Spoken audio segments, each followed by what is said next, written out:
Speedrunning is a really simple concept. Your goal is to either complete the game in the fastest time possible, or in some cases, complete an objective in the fastest time possible. Minecraft's speedrunning community is pretty interesting when you start to look at it. Everyone knows about the generic speedruns of either a set seed or a random seed, but do you know about the countless extension runs that are available? Well, I'm going to talk to you about a few pretty interesting ones. Obtain item. Well, this is pretty self-explanatory. Did you see the footage on the screen? Well, here it is a few more times. Yeah. This speedrun category is literally to obtain a specific item by any means necessary. There are 5 available item categories to choose from to obtain. There's Diamond, Emerald, Cake, Golden Apple, and Netherite. The times on the screen are the world record holders for each of those 5 items. These runs can be really fast because you're literally getting one item. Mine a chunk. This is probably my favorite category extension. So, a Minecraft world is broken up into chunks. Each chunk is a 16 by 16 block of land. They're pretty big. For this category, a player has to mine out every block in a chunk down to the top layer of bedrock. This seems pretty simple, yeah? Well, for a 16 by 16 chunk, there are 256 individual blocks on one layer. And bedrock generates on level 5. So, to get from the surface to the bottom takes a long time and requires mining thousands of blocks. This category heavily relies on finding either a huge ravine or a big hole in general to start off because it can save a lot of time.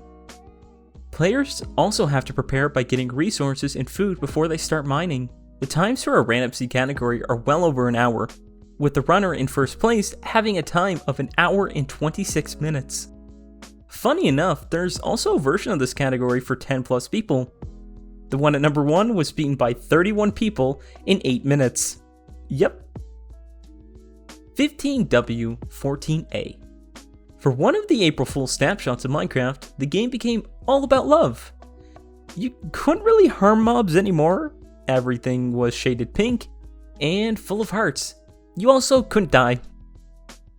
This speedrun category takes place on that snapshot. The objective? Win Minescreeper.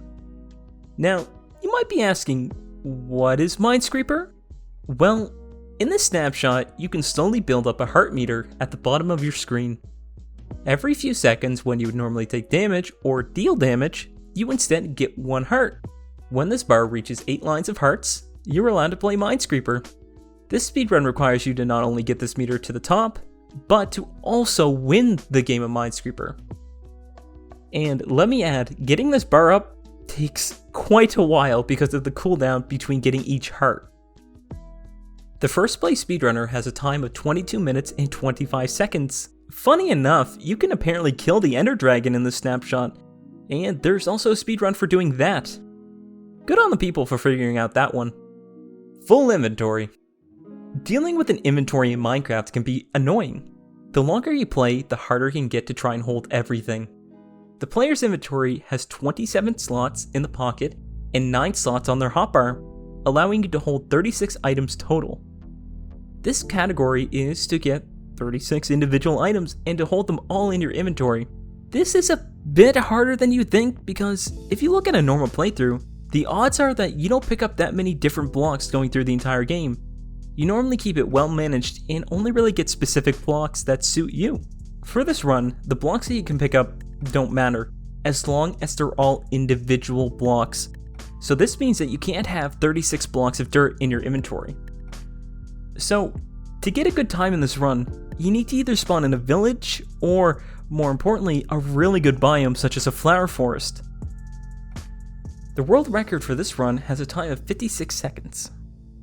All versions.